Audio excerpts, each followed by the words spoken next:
What if happy is not an attainable option? What if all a man can get is a tolerable level of misery?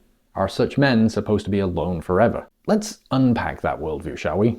Okay, so men are forced to swipe indiscriminately on dating apps because otherwise they wouldn't get any dates. And they do this to avoid being single, which is miserable for men, leading them to date women they don't like or have any interest in, stringing those women along in relationships for as long as they can, because they've accepted that happy is not an attainable option. So they settle for miserable relationships. And they do all this to secure a long-term relationship, so they can escape being alone forever, which is miserable. And so, of course, men portray these long-term relationships and marriages as also miserable for men. Phrases like the ball and chain, she's always right, happy wife, happy life, all perpetuate this prevailing narrative that men don't like their wives and are constantly having to escape the manipulative and controlling women who mock and ridicule them at every turn. And this narrative is all over popular culture. It's repeated again and again and again. The dark reality of this dynamic is explored so well in the show Kevin himself. I came across this Reddit post stating that whoever came up with the idea of the groom not being present while the bride shops for her wedding dress deserves a Nobel Peace Prize. And it got 50,000 upvotes, a thought so popular it was repeated 2 years later and got 200,000 upvotes. And putting aside that this is yet another vestige of women being traded like commodities that still lingers in our society, if we just take this for what it is, it's yet another example of men celebrating, not taking an interest in, and emotionally neglecting the women that they are wanting to spend the rest of their life with. You know, so they aren't miserably alone forever. For me, I loved being a part of dress shopping. It was a huge day for my fiancée, where she get to live out her dream to be a princess and feel beautiful. So absolutely I wanted to be involved. Listening to her feedback, running around to point out dresses she might like, and hyping her up as she tried on each outfit. It's a beautiful memory, seeing her so happy and confident. Why would you deprive yourself of that experience? A friend of mine recently got engaged, and when her fiancé shared the news with his male friends, rather than celebrating what should be a joyous moment, finding somebody you want to spend the rest of your life with, they were mourning for him and the death of his single life.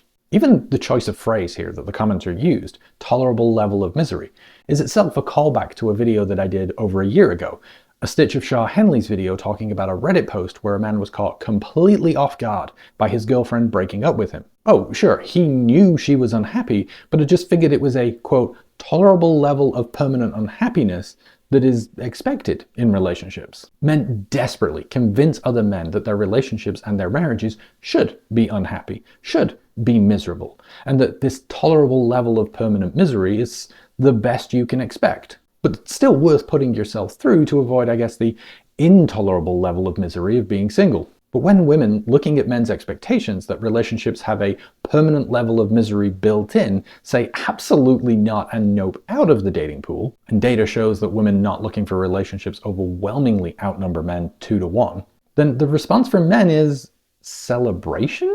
They're happy more men aren't in miserable relationships and will be left alone by women.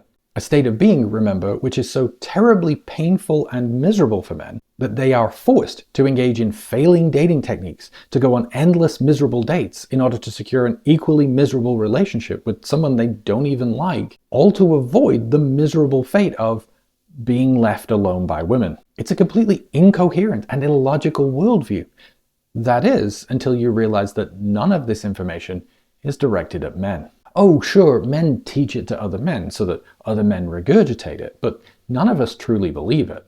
If we did, we'd spend more time talking about how to successfully filter for potential dates so that you have less unsuccessful dates, or how to navigate conflict, meeting your partner's communication style, how to invest emotionally into relationships so that they are happy and healthy, or better yet, how to thrive, find contentment, connection, and be a happy and whole individual by yourself, to where being single isn't miserable. But yet, despite the fact these men talk almost endlessly about relationships, they never talk about any of this.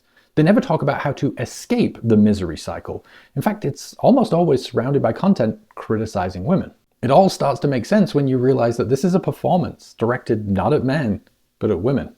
In the pickup artist world, there's a tactic used called negging, the use of backhanded compliments and negative feedback in order to undermine the confidence and self-esteem of the other person. It's a golden rule that you must never seem too interested or treat women as an equal. They must always feel of much lower value and importance than you. The idea is that this leaves them self-conscious and off balance, desperately seeking out your validation and approval, hungry for any scrap of attention. What's that? Oh, you don't want to date men? Well, that's great news, actually. I'm here for it, especially given how terrible you women treat those men. And I'm sure those men are grateful too. It's why we work so hard to convince women that men don't actually want long-term relationships, despite the fact that it is men who reap almost all of the benefits. As I've covered before, married men live longer, eat healthier, drink less, have more sex, and report higher levels of happiness than never married men, largely as a result of all the additional physical and emotional labor done by women. The prevailing narrative being pushed is that heterosexual men are involuntarily isolated, alone, miserable, neglected by women. Good men who want relationships, but women don't notice or value them anymore. But also, at the same time, those men actually don't want relationships because there's no benefit to them anymore. They're happier single.